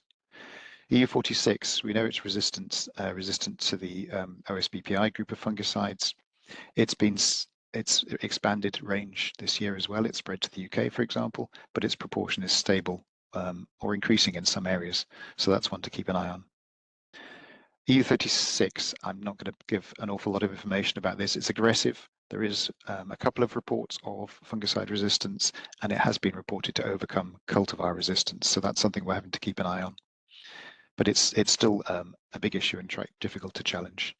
I'm going to move on from those two and go quickly across to highlight the issue of not only fungicide resistance can occur within populations, but cultivars can also break down. The pathogen can evolve to overcome the R genes. And in 2024, this is very fresh news, just hot off the press, we've identified a EU47 clonal lineage, which has been present since 2021 in the Netherlands, but now has been found this year in the Netherlands, Switzerland and Belgium. It defeats the R8 and R9 genes, and that's data shared from Wageningen. This is truly cooperative. And I would bring your attention to the Wageningen Task Force, which is a group of breeders have come together and classified and characterized different types of resistance according to, and given them, grouped them into these different colored groups to allow people to see which groups are still working and which ones have had issues in the field, so we can work with the industry to combine fungicides and cultivars more effectively in the future. So that's something else to look out for. Since this is an international presentation, I wanted to touch very briefly on the fact that this type of monitoring is also happening on an international scale. So the Asia Blight group, which shares a common database with the Euroblight group, you can see the colors are the same, has been collecting samples for many years.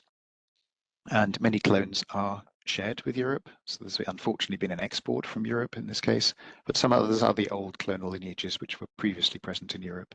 The key thing here is that we can share the management issues and share knowledge across continents. So thanks to the Asia Blight team as well. I'm involved with supporting them in their work. In Africa and Central Asia, similarly, there is no formal Africa Blight established, but data uploads coordinated by myself, and we also notice there are old clonal lineages like that blue one, which is the EU2 lineage, and the US1 lineage in Central Africa, for example, or East Africa. But in other parts, there are incursions from Europe.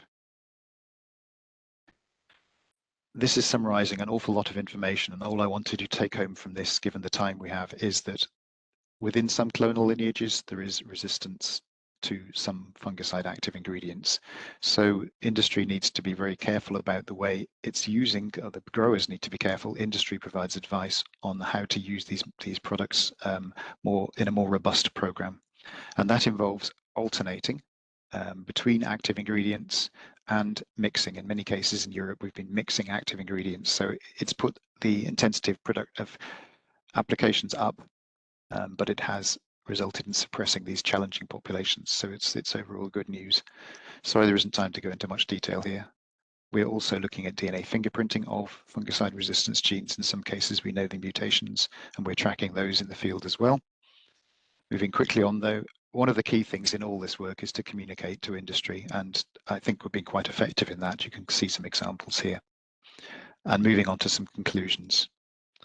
I hope I've convinced you that knowledge on the evolving pathogen population is important. The fungicide programs are more intense, but have been effective. And let's hope we continue that in 2025 with key for sponsorship from industry. Yeah, fungicide choices are difficult, but I would recommend following FRAC manufacturers' guidelines and your agronomist on mixing and alternating. Cultivar resistance is increasingly important in combination with fungicides, but we need to complement that and what we need to watch out for strains which can break resistance. Primary inoculum is still a big concern, oospores particularly, and also volunteers. And I hope I've given you a flavour of the fact that Hutton is leading the way with new research to support the global potato industry. That includes breeding, such as Nessie mentioned, understanding exactly the mechanisms of resistance and breaking of resistance to help us breed better crops in the future. And lastly, I'd like to thank sponsors, many sponsors here for Flight Against Blight, and there are many other Euroblight sponsors as well, and all of you for your attention today, and I also leave it at that. Thank you very much. Thank you very much, David, for this fantastic whistle-stop tour. And So looking at the theme for today, International Potato Day, it's very clear from your presentation that the pathogens are also international, and only international efforts combined can help us tackling those. So that was a really informative presentation. That actually concludes our presentations for the day, and the next step would be having questions. But before I would like to open the floor for questions, I would like the opportunity to thank, first of all, everybody in the audience for joining today's event, celebrating the International Potato Day. Also, a big thank you to all the speakers. You all stayed within the time limit. But very importantly, you gave really informative and up-to-date presentation, giving us a real snapshot of the potato industry nationally and internationally, as well as the technologies that we're using as opportunities with technologies, and how do we tackle challenges such as aphids and late blight. Also like to thank Nadia McGregor. She did all the work behind the scene, the Eventbrite invitation and setting up this meeting. And also Ian Toss as the director of NPIC for initiating this event. So the floor is open for question now. And just looking at the chat, one of the first questions we had was actually, will we share slides? And the question goes to all speakers. Are you happy to share your slides maybe as a PDF?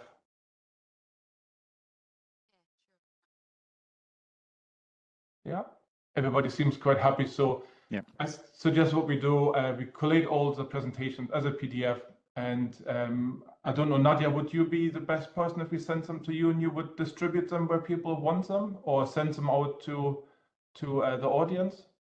Yeah. I'll get all the presentations from the speakers, put them in an email to all the attendees, and we'll send the recording of the webinar as well. Thank you. That'd be really helpful, Nadia. Then we also had a question from Amanpreet Kaur. I think that was directed at Cedric initially. Aman, would you like to phrase your question?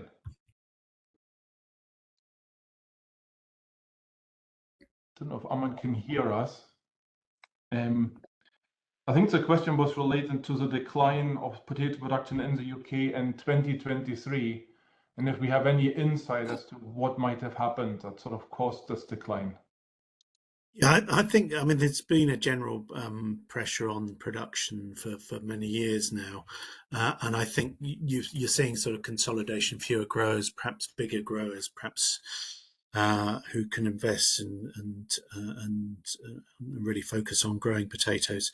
But I suppose 2023, that followed the year of the Ukraine invasion, so the cost jumped significantly, and also you saw, and potatoes do compete with other crops in terms of profitability. So you're looking at a very high risk crop in big investment in growing potatoes, and then if you see other higher prices for other commodities, you might look at those. But I mean, since 2023, I mean, we've had 2 or 3 years where the prices, the farm gate prices have been higher, although the price has come down this year. So there's been a little bit more of a buffer, if you like, but still not as big as most growers would like. So there is a little bit more profitability, but I think it's inevitable we will see that sort of consolidation into more sort of focused growers. Mm-hmm. Mm-hmm. Thank you, Cedric. Aman, I hope that answers your question. Yeah, Cedric, thank you, Cedric. Cedric, there was another question for you from David McKee. David, are you still here?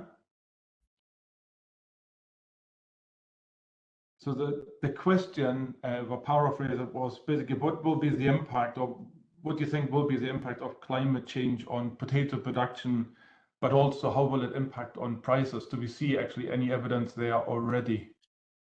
Yeah, I mean, you see across the world, well, weather has always had a big impact on potatoes. You see it across the world with, and in the last few years, we've had droughts, we've had very wet springs, very wet autumns. So we really had it all in the last 5-6 seasons, really, in Europe. But that's mirrored in other parts of the world. Although, and of course, this hits other crops. And actually, some countries like China and India investing in potato production as a way of sort of securing food production against sort of climate change of other crops as well, in particularly in areas that are perhaps not suited for cereal crops and much better suited for potatoes. So there will be pluses and minuses, but I think some of the technology that the breeding technology we've been talking about today will help that protect crops, but also allow crops to be grown in areas that where climate change might be challenging. Mm-hmm. Yeah. Excellent. Thank you, Cedric. We have 2 questions for Ewan and one combined for Ewan and Vanessa. One is from Marta Piotrowska. Oh no, sorry, Pietrovska. Sorry, I made a mess out of this. And basically it regards the use of gene-edited plants and the legislation in the UK. And there's been a bit of a debate going on in the chat. The question was, does it actually only apply to England? And how does it apply to the devolved agriculture policies in Wales and Scotland? Yeah, so that's a really sorry and apologies. I should have clarified that. Yes, it is a UK Act, but from what I understand, the Scottish administration is conducting an impact assessment of that Act in itself. So in effect, I understand that's effectively a way to that things can progress in Scotland as they could do in England. However, the UK Internal Market Act allows products that are developed in England to be sold in Scotland, but they can't be processed thereafter, from what I understand. But I think when you have a situation like that, and indeed we could have it over here on the island of Ireland as well, you can see how one act is going to be maybe not so compatible with another act. So at the moment, it's just England is able to proceed, while Scotland makes their decision as well. In regards to Northern Ireland, because of the Northern Ireland protocols, it's an even different situation again. So that's even further behind. I actually wanted to touch on this. What is the situation with Northern Ireland and the Republic of Ireland? How is this going to be set up? Yeah, that's a really good question. And I could say in the interest of time, I probably wouldn't have enough time to try and even get into the politics of that. But no, the way it is set up at the moment, and I suppose this highlights the necessity for Europe to be aligned quickly with what's happening in the UK, because it's one thing to say that we would have a particular regulation in, say, the south, and it's different in Northern Ireland, and similarly, say, between England and Scotland. But I think it has to be looked through the perception of the growers. If you have a grower who is really struggling to control a particular disease, and you can get access to potatoes in England and you can't get access to them in Scotland, and certainly you get access to them, just for example, you could get them in time maybe in Northern Ireland and you couldn't get access in the south. You can see the risk of things not remaining segregated. So it's one thing to have an act, it's another thing to make sure that the practicalities are dealt with as well. So really, I think it's important that things are accelerated as quickly as possible. Yeah, I would agree. Thank you for this.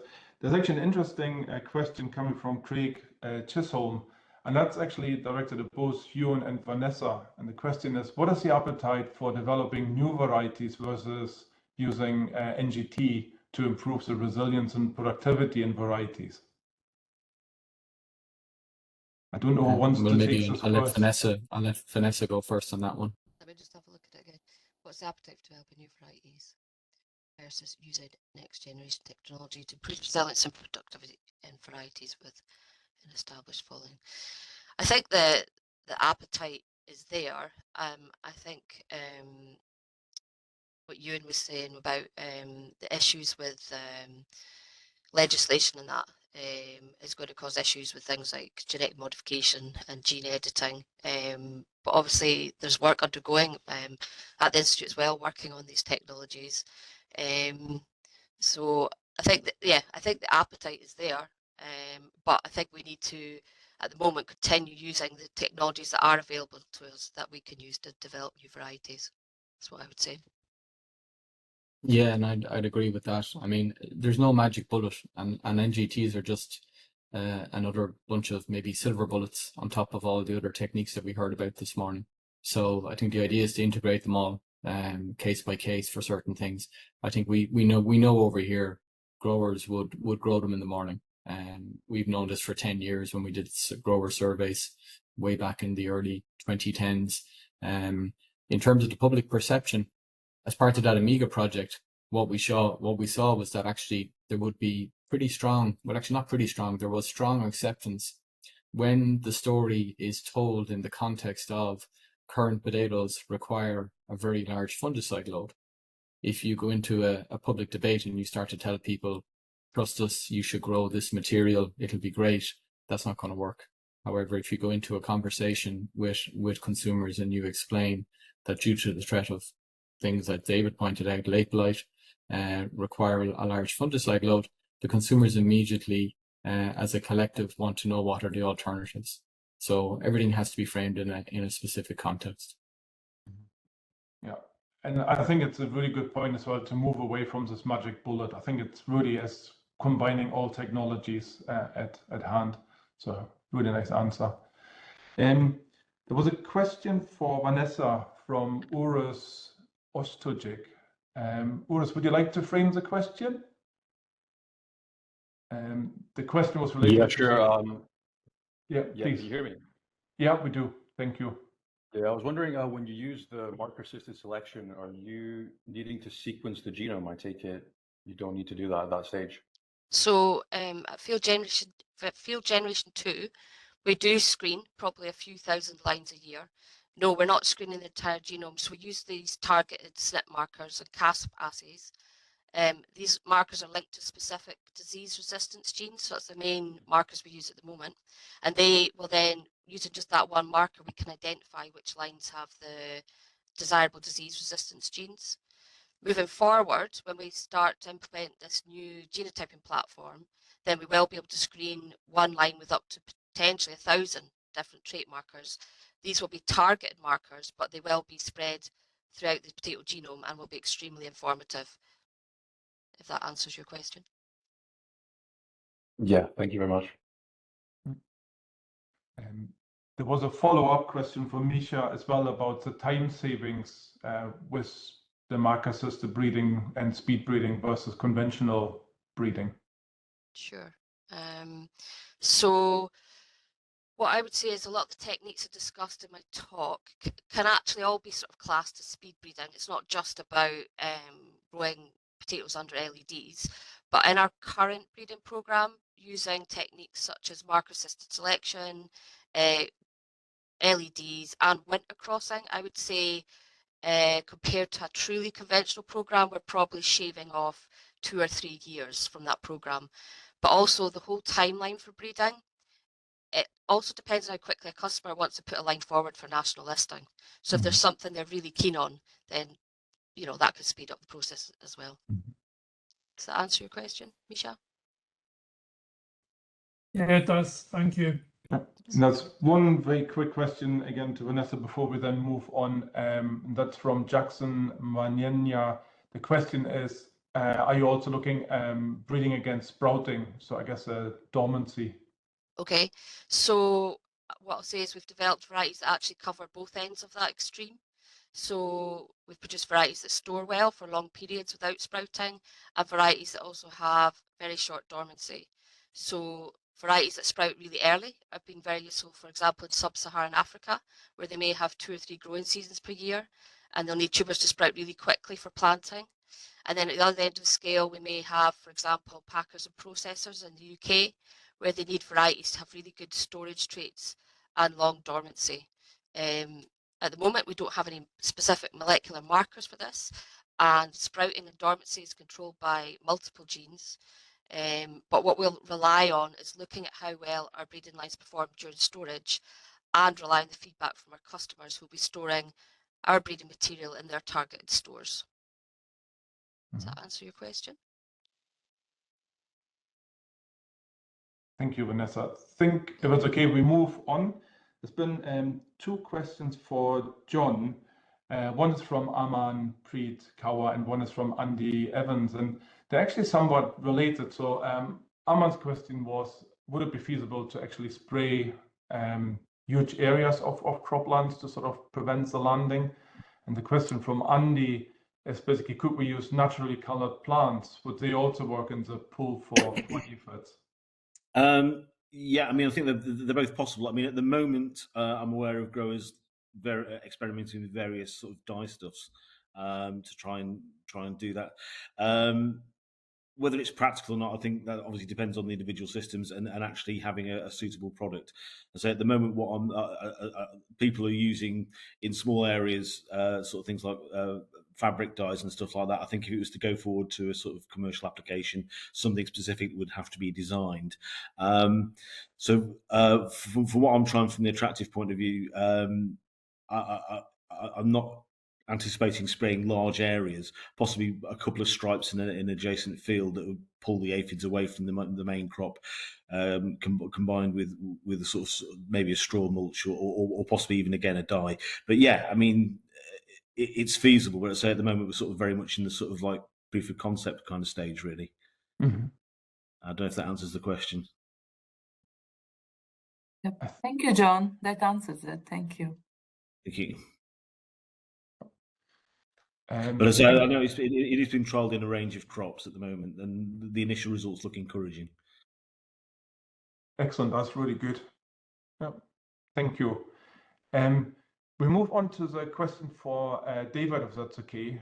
David, I've seen you've answered some of the questions already in the chat. Would you like to summarize what you have put in there in terms of answers to the questions? There was a question from Misha about the current balance between blight control and varietal resistance. Okay, yeah, no, I'll quickly go through. Thanks for the questions. I think Misha, it's tricky. Yeah, we rely on chemistry a lot more than we probably should because it works, and it's very difficult finding varieties with the sufficient level of resistance that also meet all the consumer demands, and that's a perpetual challenge for breeders, I suppose. And I think what we need to do at the moment is just change the balance a little bit, so that it's not that we don't end up with a system where we're growing varieties and not spraying them at all, because what you do is you expose them to mutations. So what we want to be able to ideally be doing is combining fungicide and resistance, just to alter the balance a little bit, so it's not quite so. I guess at 10 to 90, let's get it near closer to 60-40 would be a good start, so we can use resistance to fill some of the gap, which will reduce environmental pressures. Yeah, but it still needs to be done carefully. Craig asked a question about this challenge of and historically we've said different genotypes, different clonal lineages have different traits, and they've been assumed to be fairly stable within a lineage. That is breaking down. I mentioned there are isolates within a clone that have resistance to a fungicide and those that don't, and that does make the messaging rather difficult, and it also makes it difficult for growers to know, because I've got this clone in my field, does that mean I've got resistance to this fungicide? You know, i.e., should I use it? Can I put that fungicide in the mix? And yeah, that is difficult. And I've put in there that having better markers, giving more up-to-date information throughout the season, we are doing that, and we're developing higher throughput markers to score, for example, resistant, where we know the resistant SNPs within the pathogen genome. We can use those to track those variants within clones quite effectively. And I'm not sure I quite understood Catherine's quite fully, but I don't know if you want to elaborate on that. Landscape scale management might influence transmission. Yeah, I mean, I don't have a feel for how far these things travel, but presumably they must be airborne to an extent, or do we know that? And I'm wondering whether are there natural reservoirs that it might come from, or is it crop to crop? So really looking on a larger scale to try and manage this. Yeah. Again, it's a part of it's clearly not on its own, but reducing it. No, okay, no, it's a good point. I mean, it is difficult to manage, and this is why I always bash away at the end of presentations saying, if you get rid of the potato dump that's adjacent to your field, or go and speak to your neighbours and tell them to cover their dump with black plastic, that will reduce inoculum in the background, inoculum which will reduce the pressure, the primary inoculum pressure, which, you know, blight's all got to come from somewhere. However, even if we do that, there are Solanum nigrum and things which are naturally occurring weeds which grow in field margins, which also get potato blight. So it's a matter of growers being aware of those other sources of blight. So volunteer potatoes, they're all growing everywhere in my garden at the moment. You know, tubers this size will produce a potato plant in a barley field next to a potato field. They all need to be managed as best we can, but it is a challenge to stop that type of spread. Thank you, David. There was one last question that again came from Catherine Breedy. And I think Alex and Cedric are probably the best people to answer this one. And it concerns, you know, how has the ecological assessment of potatoes been done compared to cereals? Because the message that we portrayed was they have low environmental impact. However, if you then look at the soil health impact from potato, that could look quite differently. And I guess a follow-up question would be, are we actually promoting the benefits of potatoes widely enough? Are people actually aware that it is a really good crop to grow? And I guess events like today are there to help us. Alex or Cedric, would you like to try and answer this question? I'll let you go, Alex. That's very kind of you, Cedric. Thank you. Sorry. I have to admit, I'm not exactly sure of the source of the information that was on the slide that you put up there, Cedric, so I'll have to let you take that one. But I can answer Ingo's follow-up question, which is that no, I don't think we do make enough noise about the environmental and health benefits of potatoes. I think there's a really good story there to tell. Because while I don't know the exact source of Cedric's information, I do agree with it, and I think it's right, and that there is a really good story to tell for potatoes there that we need to get better at. Yeah, the information I got that's from Barilla, that is available. I actually did some analysis and I put it on LinkedIn today about how much protein, how much vitamins, how much calories you get per hectare with potatoes compared to other crops as well. So they do score very, very highly when you look at food value per hectare. But I think it's very important that we stress that this morning is that potatoes are a rotational crop. They should be in rotations with other crops, and we should be, managing those rotations. We shouldn't be growing them too quickly in rotations or too close together, and there's all the other crops that you can grow alongside them. But I do think the actual sort of value of them as from an environmental and a nutritional point of view are very, very strong, and very strong in certain parts of the world where there is a need to produce more food per hectare. But good management is the key, and that's good. A lot of what we've been talking about, good blight management, good soil management in particular. And I think it's very important that sort of organisations like Hutton and the National Potato Centre are looking at that. Because we are going to need all the crops we can get, and potatoes very much an important part of that picture. Mm-hmm. Thank you. Catherine, does this answer your question? To quite a large extent, I guess. You hear so much in the press that's negative about the kind of short-term impacts of potato, and it feels like perhaps there's an opportunity missed for a sort of system scale. Probably needs the analysis to be done, but also communication that just highlights how essential they are in a sustainable food system, sort of defensible way that actually starts a conversation going. Because I feel like there is quite a lot in the press that's quite negative about what potatoes are doing, and I think there's something missing there. Yeah, no, I do certainly agree that there's much more need for promotion, but also research into how do we grow them more effectively. Thank you. Yeah, I'm very conscious about time, but we have one more question just popped up, and I think it's a really important discussion point.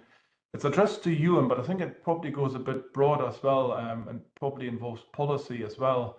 The question is from Eleanor. Eleanor, would you like to ask your question?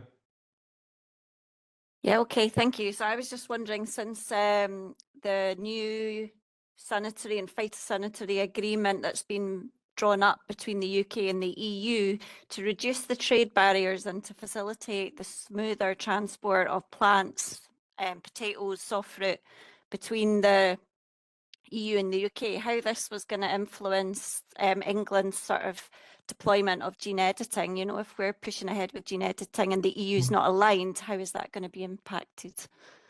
It's a great question. I suspect until the regulations are aligned, that there would have to be some sort of stopgap there, working either way, whether if material is developed in England and is wanting to be moved into UK or into Europe as seed, if it's a precision bred and it's not captured with the regulations in Europe, it would probably have to go through an EFSA certification or not certification, sorry, assessment process. So it helps, basically, is the answer, Eleanor. Obviously, these sorts of agreements, of course, they help, because we've seen the impact of Brexit on trade. And so anything that realigns has to be welcomed. That really is the single most important thing. Yeah, okay, thank you. Excellent. Thank you very much. I don't see any more questions in the chat, and in the interest of time, I would like to bring this meeting to a close. But again, a huge thank you to everybody for joining and for the speakers for presenting. I very much enjoyed it and hope everybody else found it useful as well. We would appreciate any feedback on the event. So if we do this again, we can improve on it or make sure we are very topical. So a big thanks again and have a wonderful weekend. Bye. Happy Potato Day. Bye. Thank you. Bye.